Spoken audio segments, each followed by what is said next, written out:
Assalamualaikum warahmatullahi wabarakatuh. Saya Neng Anissa Fitri Nurdiani dari semester 2B.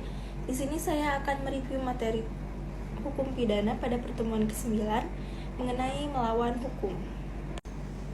Sifat melawan hukum merupakan unsur objektif dalam tindak pidana karena penilaiannya dilihat dari perbuatannya, bukan pada si pelaku. Sifat melawan hukum ada dua, yaitu melawan hukum menurut formil dan melawan hukum menurut material. Nah, sifat melawan hukum formal adalah sifat melawan hukum yang terdapat dalam tindak pidana, kemudian tercantum atau dirumuskan dalam undang-undang dan diberikan sanksi. Sedangkan melawan hukum material yaitu bukan hanya dalam dirumuskan undang-undang tertulis, tetapi juga tidak tertulis atau living law. Namun perlu diketahui bahwa ajaran hukum formal telah dihapus pada tahun 1963 dan hal ini yang berlakunya hanya hukum melawan hukum material.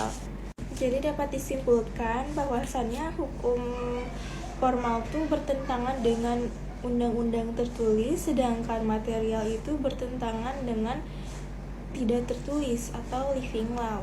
Saudara-saudara, dalam sifat melawan hukum ini ada contohnya, contoh suatu kasus, yaitu di Belanda pada tanggal 20 Februari 1933 terjadi pada dokter hewan, yang dimana surat putusannya terjadi ketika pokoknya surat putusan pengadilan tertinggi di sana mengeluarkan bahwasannya ada suatu dokter hewan yang menyatukan antara sebuah hewan sapi yang berpenyakit, yaitu penyakitnya sapi gila. Hal ini akan menular. Nah, si sapi gila ini beliau kandangi dan disatukan dengan sapi yang lainnya untuk penelitiannya beliau. Nah, hal ini dilaporkan oleh warga sekitar karena katanya melawan hukum. Lalu bahwasannya di Belanda tuh waktu pada saat itu berlakunya tentang undang-undang kesehatan hewan. Nah, oleh karena itu beliau dipenjara. Nah, akibat perbuatannya itu beliau dipenjara, namun penjaranya cuma beberapa bulan atau tahun gitu.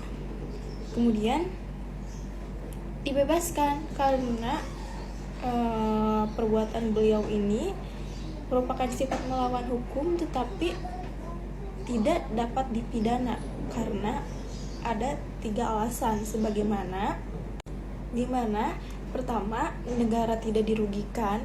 Yang kedua, yang bersangkutan tidak ada keuntungannya. Dan yang ketiga, kepentingan umum tetap terlayani.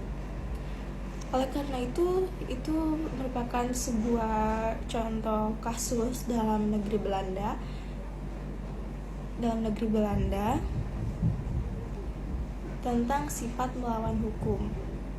Sekian dari saya. Terima kasih. Wassalamualaikum warahmatullahi wabarakatuh.